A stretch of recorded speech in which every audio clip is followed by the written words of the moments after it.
Imagine standing on a battlefield, completely alone, surrounded on all sides by the largest army the ancient world had ever assembled. 1,000,000 soldiers closing in around you, arrows darkening the sky, war drums shaking the earth beneath your feet. And instead of running, instead of surrendering, you tighten your grip on your spear, lower your head, and charge directly into the center of them, carrying a newborn baby strapped to your chest. This is not a myth. This is not a legend invented to entertain children. And this is not the plot of a fantasy novel. This is the documented story of a single general named Zhao Yun, who on one catastrophic day in the year 208 AD did exactly that, and somehow, against every conceivable law of survival, rode back out the other side alive. What you are about to hear is one of the most extraordinary stories of individual courage ever recorded in the ancient world. A story so unbelievable that for centuries, scholars debated whether it could possibly be true. And yet, the historical records of the Three Kingdoms period preserve it in remarkable detail. Today we are going inside the Battle of Changban, one of the most chaotic and devastating military defeats in Chinese history, to follow one man through a single day that would define his entire legacy and cement his name among the greatest warriors who ever lived. By the end of this video, you will know exactly who Zhao Yun was, why he turned back into a collapsing army instead of escaping to safety, how he survived fighting through Cao Cao's elite forces completely alone, and why even his enemies could not help but respect him when it was all over. This is the story that made Zhao Yun immortal. To understand what happened at Changban, you first need to understand just how desperate the situation was for Liu Bei and his followers in the autumn of 208 AD.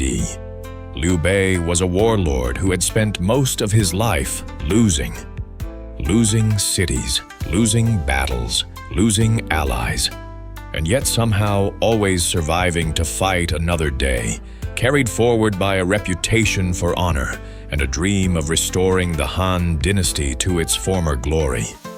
He had gathered around him a small but fiercely loyal group of generals, among them the brilliant strategist Zhuge Liang, the fearsome warrior Zhang Fei, the legendary Guan Yu, and a quieter, steadier general named Zhao Yun, who had served Liu Bei with unshakable devotion for years without ever seeking personal glory or recognition.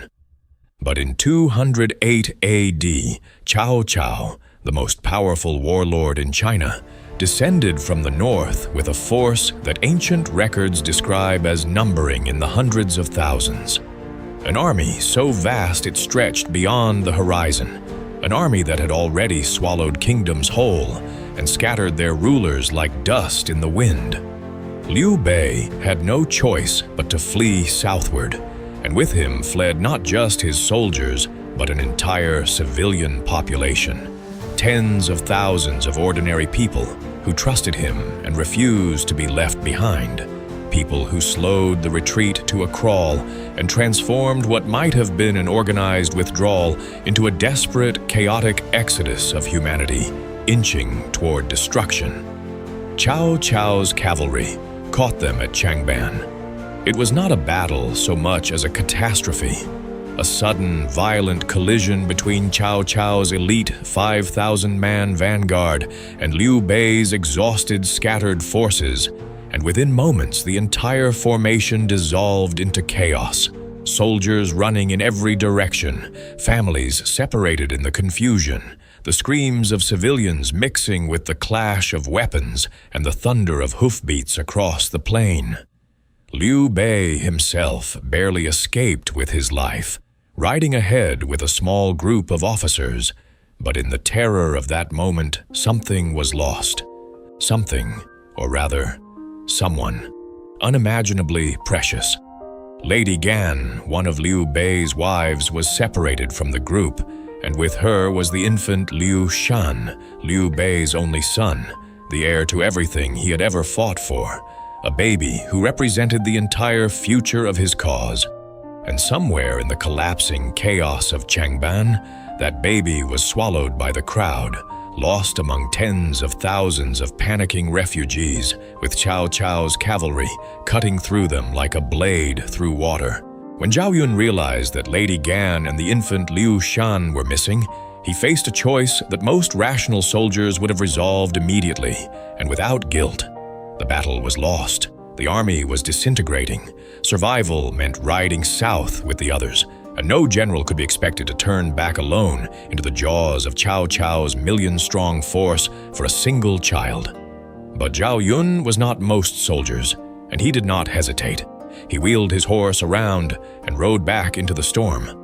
What followed is one of the most astonishing accounts of individual combat in all of recorded Chinese history. Zhao Yun fought his way through the chaos of the battlefield, cutting through enemy soldiers, searching desperately through the wreckage of a shattered army, moving deeper and deeper into territory that was now completely controlled by Cao Cao's forces. He found Lady Mai and the infant Liu Shan sheltering in the ruins of a collapsed wall, Lady Mai wounded and unable to ride, the baby still alive in her arms. And in that moment, Lady Mai made a sacrifice that history would remember as one of the most heartbreaking acts of the entire Three Kingdoms era. She handed Zhao Yun the baby, looked him in the eyes, and threw herself into a dry well so that her own wounded body would not slow him down and doom the child she had just entrusted to him. Zhao Yun bound the infant Liu Shan against his chest beneath his armor, raised his spear, and charged. What he rode through was not a skirmish or a minor engagement. He was cutting through the heart of Cao Cao's army, the most disciplined and battle-hardened military force in China, and he was doing it completely alone. Ancient records tell us he fought through the forces of Cao Cao's top generals, that he slew dozens of enemy soldiers, that he broke through encirclements multiple times, that arrows rained down on him from every direction, and yet he kept moving, kept fighting, driven by something beyond ordinary human endurance. Cao Cao himself, watching from a distance, reportedly gave an order that stunned his officers. He commanded that Zhao Yun be captured alive rather than killed, not because he needed a prisoner, but because he was so awed by what he was witnessing that he could not bring himself to simply end it with an arrow. That one command may well have saved Zhao Yun's life, buying him crucial seconds every time archers might otherwise have cut him down. And eventually, bloodied, surrounded, and fighting on pure instinct, Zhao Yun broke through the final line and reached safety, the baby Liu Shan still alive and unharmed against his chest. When Zhao Yun finally reached Liu Bei and held out the infant, Liu Bei, according to the records, took the child and threw him to the ground in a dramatic gesture, declaring that he would never value his son above a general of Zhao Yun's worth. It was a theatrical moment, the kind of loyalty performance that defined political relationships in the Three Kingdoms era. But what it communicated was real. Zhao Yun had done something that transcended military duty, something that belonged more to legend than to war, and everyone present knew it. Zhao Yun would go on to serve Liu Bei and later Liu Shan for the rest of his long life, fighting in campaigns across the Three Kingdoms period, with the same quiet ferocity he had shown at Changban, never seeking titles or treasure, never boasting of his deeds, simply serving with a devotion so total and so consistent that he became the moral ideal of what a general and a human being could be. He died peacefully of old age, one of the very few great warriors of his era to do so. And when the news reached the court, Liu Shan, the baby he had carried through 1,000,000 soldiers, reportedly wept and ordered a period of mourning. If the story of Zhao Yun at Changban moved you, challenged your understanding of courage, or simply left you in disbelief that a single human being could survive what he survived, then hit the like button right now, because this channel exists to bring exactly these kinds of forgotten stories back to life with the depth and detail they deserve. Subscribe so you never miss another one, and tell me in the comments, do you think Zhao Yun was the greatest warrior of the Three Kingdoms era, Or is there someone else you believe deserves that title? I read every single comment, and I want to know what you think. The Battle of Changban lasted only hours, but the story of what Zhao Yun did inside it has lasted nearly 2,000 years. Because some acts of courage are so complete, so unreasonable, and so utterly human that history simply cannot let them go.